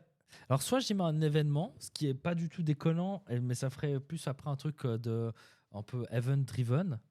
J'ai mis un événement avec un listener. C'est une possibilité. L'autre possibilité, c'est de faire un queue-job. Bon, est-ce que c'est utile là? Non. L'autre possibilité, c'est que je l'injecte. J'injecte quelque chose ici. Et cette injection... enfin, moi, je sais jamais quel est le mieux. Parce que là je pourrais effectivement emit un event. Et après, n'importe où dans ma code base, j'ai un listener qui va écouter là-dessus. Mais quelle est l'utilité de faire ça? C'est pas comme si j'allais avoir 36 000 listeners, non? Sur ce cas. J'aurais pas 36 000 listeners. C'est qu'à cet endroit-là que je vais envoyer cet email-là, précisément. Donc pourquoi je ferais ça? quelle est l'utilité? Alors là, on peut se dire, oui, mais pour tester, ça serait mieux. Et là, je dirais, effectivement, ça peut, mais pas dans Adonis. Parce qu'Adonis, on a un système de fake qui nous permet de tester très facilement. C'est-à-dire que là, si je fais un mail.send et que je l'envoie mon email, qui est une classe, et ben dans mon test, je peux faire un mail.fake et après, je peux faire un mail.sendEmail, assert sent email. Et puis là, je mets le même nom. Voilà. Vous voyez? Donc dans mon test, si j'envoie le mail ici, c'est pas problématique. Genre, ça va pas me poser problème. Je peux très bien tester unitairement ce bout de code là. Et je peux même vérifier que le mail est bien parti. Donc, qu'est-ce qui serait utile de. Est-ce que ça serait utile ici de faire un event? Pas besoin de ça dans ta table. Ah, tu veux dire que dans ma table, je ne mets rien. Et en fait, j'envoie avec une URL signée avec l'email. La personne clique sur le lien.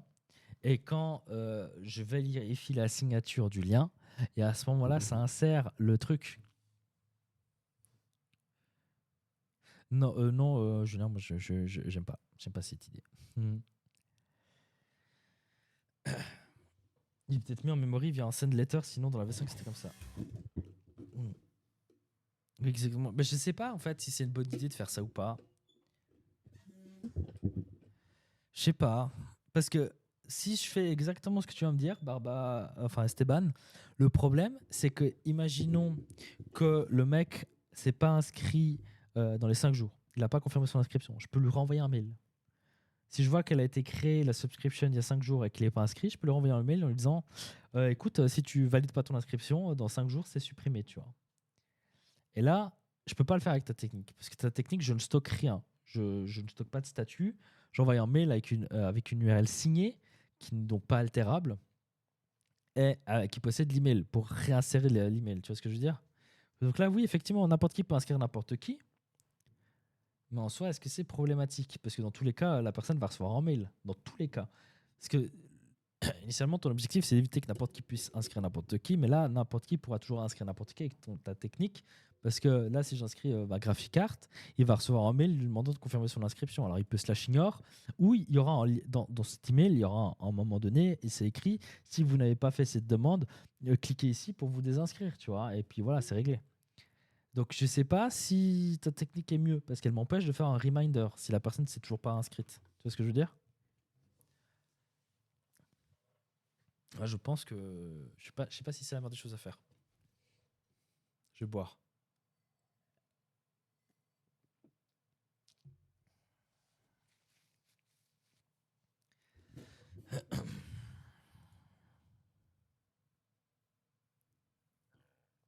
C'est éviter d'avoir des datas dont les personnes ne sont pas consenties à donner. Ouais, mais je m'en fous parce que je les supprime juste après en fait. Elles sont pas vraiment elles sont stockées mais dans un mode éphémère, tu vois. En fait, je peux rien y faire. Imagine, j'ai un espace commentaire et quelqu'un met ton mail dans un commentaire. Bah, je peux rien y faire en fait. C'est pas problématique ce que tu me racontes là. Il n'y a pas de problème de GDPR avec ce que tu me racontes. Parce que c'est un acte malveillant en ton nom contre. Moi, je ne suis pas responsable de ça. Dans tous les cas, je t'envoie un mail. Donc, dans tous les cas, j'ai utilisé ta donnée, tu vois. Oui, oui, il y a un email avec une acceptation. Elle sera faite. C'est ça. Ça sera fait. Dans tous les cas, il faut que je le fasse. Sinon, effectivement, tu peux inscrire n'importe quelle newsletter. Je ne veux pas ça. Dans l'email pour confirmer ta subscription, il y aura cliquez ici pour confirmer. Et il y aura aussi, si vous ne voulez pas vous inscrire à cette newsletter, cliquez ici pour. Faites rien en fait, ou cliquez ici et ça marchera quoi. C'est juste que si la mec s'est pas enregistré en 5 jours, moi je me disais que je pourrais très bien lui envoyer un reminder. Attention, vous n'avez toujours pas validé ou dévalidé votre inscription, tu vois. Parce que ça arrive qu'il y ait des gens qui slash ignorent des trucs, ça arrive tout le temps en fait. Et c'est pas qu'ils voulaient pas, c'est juste qu'ils ont oublié de cliquer sur le bouton. Perso, si pas validé au bout d'une journée, ça dégage. Tu renvoies pas de reminder. Parce que si c'est ça, autant faire une URL signée, effectivement. Et ça m'évite de stocker des données que j'ai pas besoin. L'objectif de les stocker, c'est aussi pour faire un reminder, quoi. Il peut retenter de s'inscrire s'il a zappé, ouais. Ouais. C'est vrai que ça fait sens aussi, hein.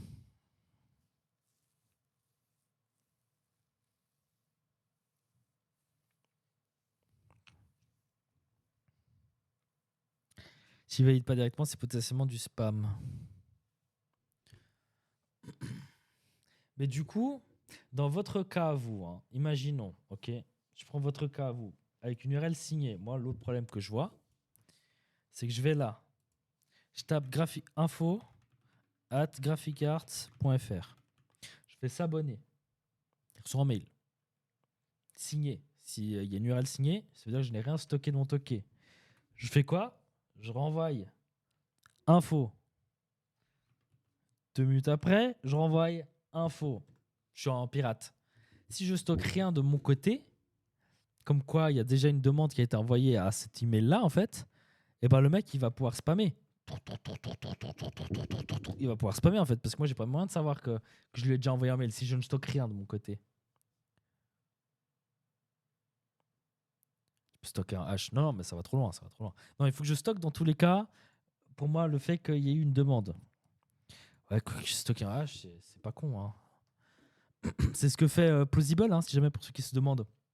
Plausible, c'est GDPR friendly parce qu'en fait, ce qu'ils font, c'est qu'ils stockent la request IP en base plus la date du jour. Et ça, ils font un hash de ça. Ils font genre un MD5 de ça. Du coup, en fait, une IP pour un jour, c'est un record unique. Si vous voyez ce que je veux dire. Mais, mais ils peuvent pas retourner à l'IP. Donc là, en fait, du coup, donc on pourrait utiliser un système de hash, effectivement. On peut faire une histoire de hash où on stocke en hash. C'est pas con ça. Et du coup, ça, elle est nullable. Alors je crois, il me semble, je suis pas sûr, mais il me semble qu'il y a moyen de dire c'est unique, mais nullable à la fois. Il me semble qu'il y a, il me semble qu'il y a un moyen de faire ça comme ça, mais je suis pas sûr. Mais ça veut dire avoir un cron qui clean derrière toujours. C'est pas grave ça. C'est 3 lignes de code ça. C'est pas problématique ça. Je pourrais même stocker ça dans un Redis qui a une date d'expiration d'un jour en soi. Comme ça, c'est cleané automatiquement.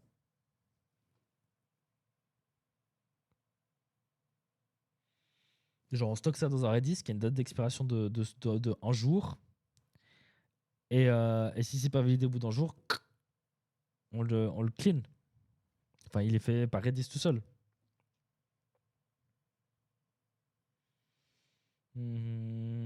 Plein de solutions hein, pour faire la même chose au final.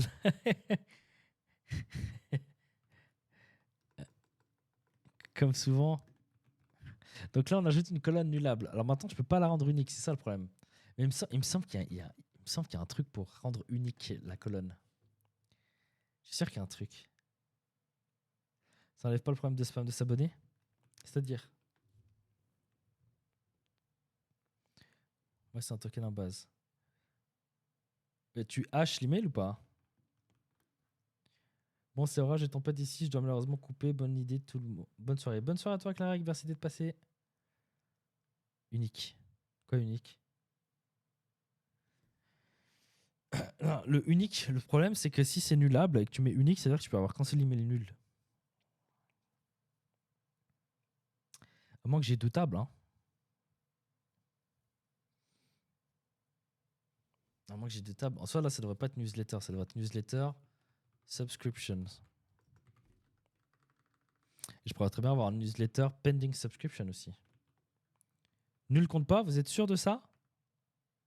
Salut Axwell, merci beaucoup pour ton sub, merci beaucoup, ça fait plaisir. Déjà 31 mois, extraordinaire. Je crois. Non, il me semble que ça compte. Hein. Le nul, il me semble que le nul, il compte. Hein.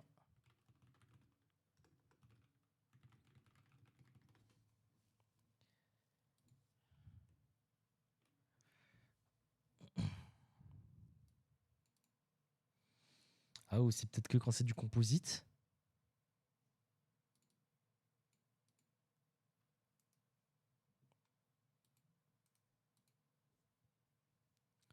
The unique constraint does exactly what you want. Null value can coexist in multiple rows in a column defined unique. Ok, non, c'est tout à fait possible alors. Ok, donc là, c'est tout à fait possible. Bon, on va tester de toute façon. Hein. D'ailleurs, je ne sais pas pourquoi, mais sur Kaizeli, je ne peux pas mettre ici unsigned. Si je mets ça, il me crache une erreur à la gueule. Donc pour le moment, on va faire ça. Hein. Ok, nickel. Donc ça marche. Donc là, je la propose, je la renomme newsletter subscription. Ça me paraît beaucoup plus cohérent. Oh, il a freeze. Il a freeze. Non, j'utilise Kaizeli là pour ce projet, pour tester un peu. Ok. Des fois, il a des petits freezes. Il ne faut pas que j'hésite à report. Hein. Bah, je l'ai pas, donc c'est pas celui-là. Je vais renommer mon fichier aussi au passage, comme ça sera accurate. Newsletter, souligner subscription et le S qui reste. Parfait. Ok. Donc on n'a plus besoin de ça. Bah, attendez, pas chez moi depuis la dernière match. Il y a des micro-freeze aussi. Oh, peut-être que ça sera corrigé. C'est nouveau Kaizili? Non, pas trop. Oh, je sais pas trop. Alors attendez, je réfléchis juste. Est-ce qu'on le stocke dans Redis ou pas? Parce que l'avantage si on stocke dans Redis, c'est qu'on peut lui dire bah expire-moi ça au bout d'un jour, quoi. Et ça marchera très bien. J'ai pas besoin de faire un cron qui va supprimer, même si c'est simple de faire un cron qui va supprimer les trucs. Le problème, c'est que si je restart le Redis, ben, je perds l'info. Non, on va le stocker là. On va le stocker là.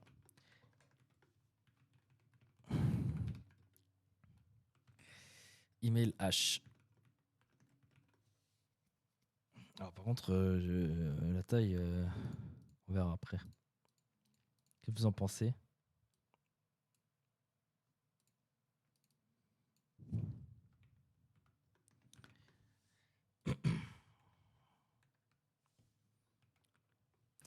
À quoi sert stocker le H de l'email? Alors, ça sert à ne pas stocker l'email de l'utilisateur tant qu'il n'a pas validé son inscription. Pourquoi je stocke le H? Par contre, c'est pour éviter qu'on spamme l'inscription. C'est-à-dire que depuis, c'est le concept dans H. Depuis le H, je ne peux pas remonter à l'email, mais depuis l'email, je peux faire un H. C'est-à-dire que je peux m'assurer que le mail, il était toujours pas, il est toujours, enfin, il est déjà existant dans ma table, sans jamais savoir à quel mail je fais référence, moi, en tant que personne qui sauvegarde les emails. Ce qui m'évite de stocker l'email, effectivement, comme on me l'a fait remarquer, entre guillemets. Si quelqu'un inscrit un email qui n'est pas le sien, ben moi, je ne stocke pas en fait ces infos, je stocke en hash de l'email, jusqu'à que la personne valide. Voilà, tant que la personne valide pas, ça c'est vide. Une fois que c'est validé, ça passe à vide. Exactement. Ça me paraît pas déconnant. Hein. Et du coup, bah, j'ai pas besoin d'avoir le statut en fait, parce que le statut, ça va me le définir. Si ça c'est défini, ça veut dire qu'elle a été acceptée. Faudrait pas le faire dans une autre table. Bon, à quoi ça servirait de le faire dans une autre table? Si je le fais dans une table, le problème c'est que ça va me faire des queries en plus. Donc non. J'ai pas envie de faire des queries en plus. J'ai plus besoin de la subscription status. Là, je ne me permets pas de faire la relance, non, mais en fait, c'est vrai que la relance, est-ce que ça serait pas un dark pattern au final, en mode, t'as peut-être oublié de. Tu vois? C'est peut-être un dark pattern et j'ai pas envie d'être un dark pattern. Comme Jonathan l'a dit, au pire, les gens se réinscriront, quoi. Genre, des colonnes vides, bah c'est pas grave. C'est pas grave. Ouais, c'est nul par défaut, ouais. Ça me paraît pas déconnant, hein, tout ça. Donc là, concrètement. Ah, putain, cette gorge. On va pas faire encore long feu, hein. Concrètement, là, il faut qu'on change un peu la logique. J'ai enlevé ça, ce terminal, il sert à rien. Donc là, il faudrait que j'ai un hasher. Donc le hasher, je vais le mettre dans common, hein, je pense. Sur un service, c'est quoi? Je le mets à la racine? C'est un service. C'est security en soi. Security. Et là, je vais l'appeler. Je l'appelle comment? Hasher. Hasher.ts. Voilà, on va faire un hasher. Il va avoir une méthode hash qui va prendre un algo, rythme et une value. Et là, on va importer notre crypto. Il faut que je mette à jour juste ma version de Node, je pense, parce que là, il l'a pas. Enfin, il l'a, mais il l'a pas. Je vais juste faire un volta pin node les tests. Voilà, c'est fait. Et donc là, ici, ça va être parameters de hash.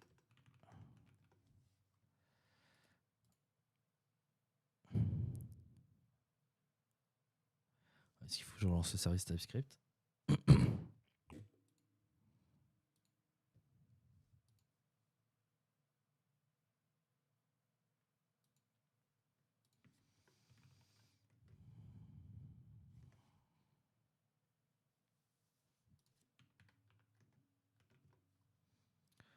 En soit les arcs ici, hein, ce serait tous les paramètres. Hein. Ah, il le trouve vraiment pas. Hein.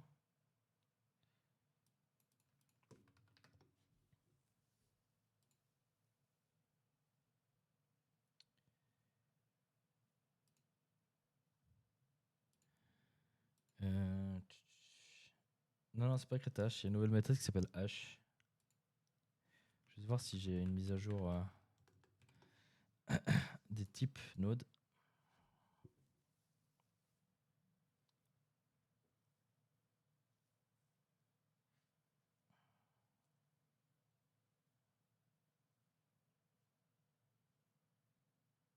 Non.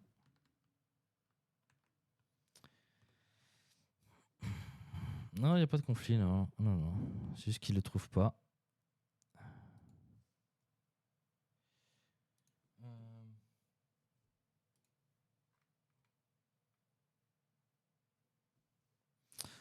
C'est quoi, on va tester, hein.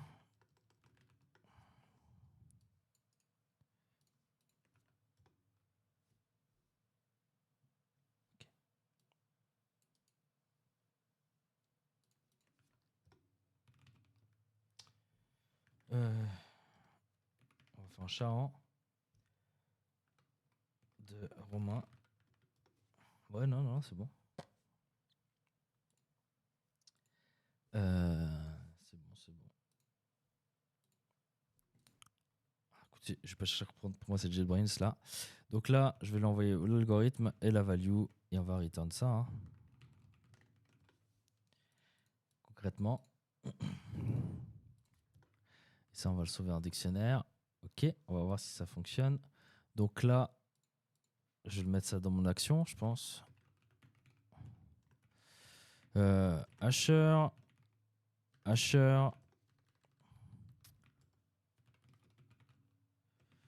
Email hash est égal à 10 hasher.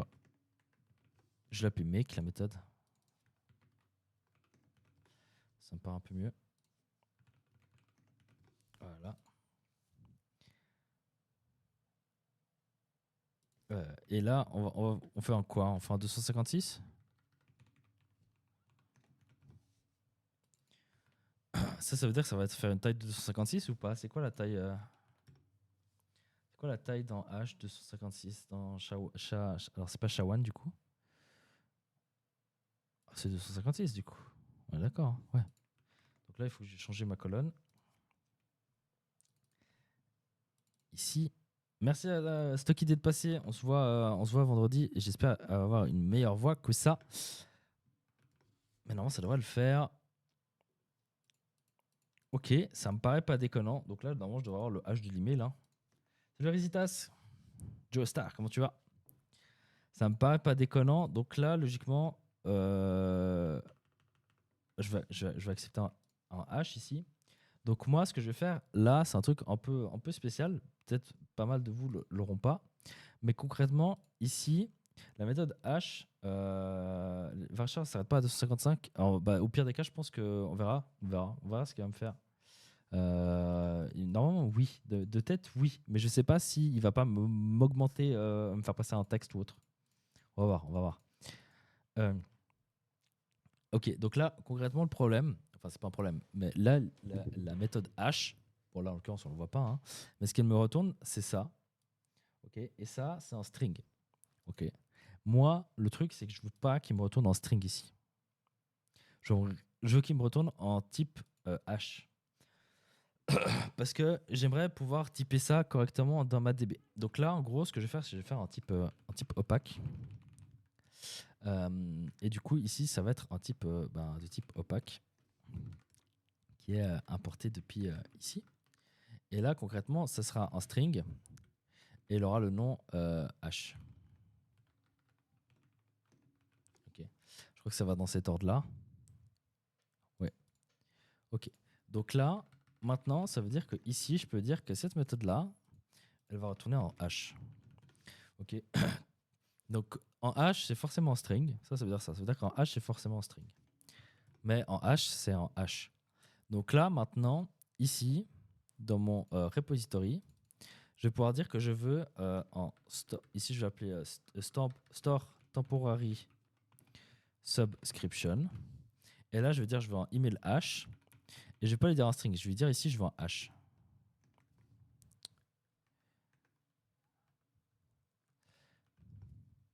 Ok, qui est un type.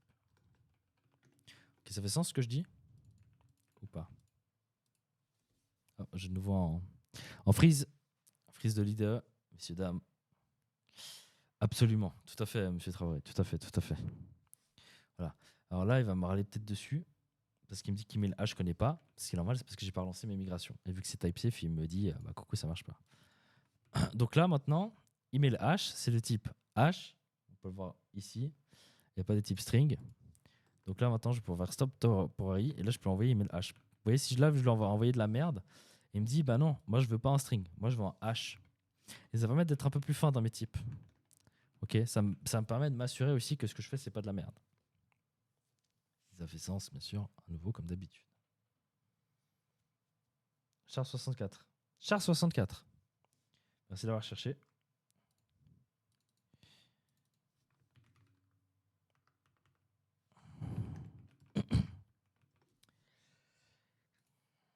J'ai foutu des as H partout. Oh là là, quelle horreur. Ok, donc là, on est déjà un peu mieux. Hein. Ok, donc là, logiquement, si on fait le test, hein, ici, 256. Si j'envoie romain.lance@pm.me, ça me fait bien en chat 256. D'ailleurs, c'est marrant parce qu'au fur et à mesure que vous le tapez, il le compute le H. Cool.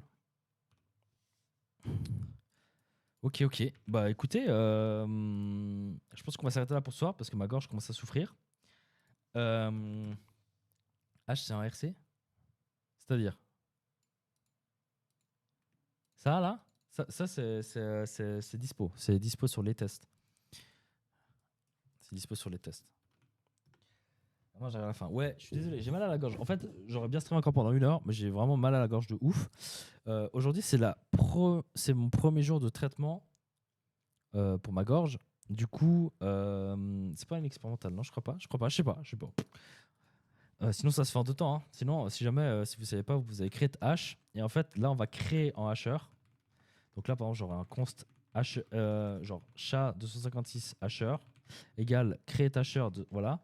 Et après, on peut utiliser chat 256. L'avantage, c'est que moi, vu que j'ai fait une abstraction, entre guillemets, vous voyez, dans mon code, j'utilise pas directement Node, mais j'utilise ma classe à moi. C'est-à-dire qu'à tout moment, si je me rends compte que ça va pas, je peux changer sans changer mon code ailleurs. C'est pour ça que je l'ai fait de cette manière. Bref, donc, messieurs, dames, comme je vous l'ai dit, j'ai super mal à la gorge. Je sens que ma voix, elle dérive un peu. Donc, je vais m'arrêter là pour ce soir. Je vous tiendrai au jus sur Twitter si jamais je stream demain ou après-demain. C'est possible que je stream demain, c'est possible que je stream mercredi. Jeudi, je ne streamerai pas. Je serai vendredi à Strasbourg. Si jamais vous pouvez faire la commande Strasbourg JS, vous avez le nom là en bas. Je fais un meet-up sur Adonis 6 à Strasbourg et ça va être sympa. Donc n'hésitez pas à vous inscrire. Je sais pas combien de places il reste. Il en restait une quinzaine au début du live. Donc si vous voulez venir, inscrivez-vous vite parce que si c'est plein, bah c'est plein. Du coup, je vous tiens au jus demain. Vu que aujourd'hui, c'est mes premiers jours que je suis médicamenté. Donc, si ça se trouve, demain, ça ira d'enfer. Si ça se trouve, demain, ça ira pas très bien. Donc demain, je vous dirai sur Twitter si je stream ou pas. Ok, partie du principe que je ne streamerai pas normalement. Comme ça, j'ai vraiment un jour de repos. Mercredi, je pense que je streamerai. Ça fera, parce que c'est 3 fois par jour, 4 fois par jour les doses que j'ai. Donc, je pense que j'irai beaucoup mieux mercredi. Donc, je pense mercredi, je streamerai. Demain, c'est pas sûr. Du coup, ça dépend vraiment de ma gorge. Si je vais bien, je stream, sinon pas. Et on avancera sur ce petit blog, hein. Je vous cache pas que je vais certainement avancer un privé. Donc, n'hésitez pas à taper repo dans le chat. Et vous aurez le lien vers le repository, vu que tout est open source. Vous pouvez tester et essayer d'apprendre si vous avez envie d'apprendre. Ce bout de code-là, je ne vais pas encore le pousser, je pense. Tant qu'on est en train de travailler dessus, peut-être que je ferai une branche, on verra. Faites-vous plaisir d'aller voir ça. Mais c'était cool, ça faisait longtemps que j'ai pas streamé, j'étais en vacances et j'ai rushé un truc sur Streely avant. On vous en reparlera avec William en temps et du forme. Je vais voir juste si quelqu'un live pour le raid avant de reprendre une petite pastille pour la gorge, hein. Est-ce qu'il y a quelqu'un qui raid? Il y aura une rediff, ouais, ça sera filmé, le meet-up, il y aura une rediff sur YouTube. Normalement, ouais. Ça c'est pas sur ma chaîne, du coup, sur la chaîne de Strasbourg JS. Si jamais.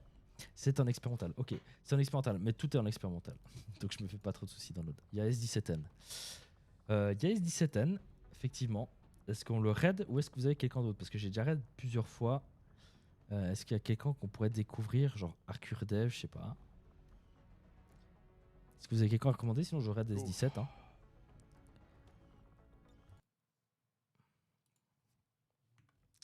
On va raid S17. Raid S17N. En tout cas, merci à tous d'avoir suivi ce live. C'était super plaisant de relive. J'espère que vous avez appris des choses. Bien sûr, ce live sera en rediffusion sur Twitch maintenant et il sera en rediffusion sur YouTube dans la semaine quand je l'aurai mis en ligne. On se retrouve peut-être demain, pas sûr, ça dépend de ma voix.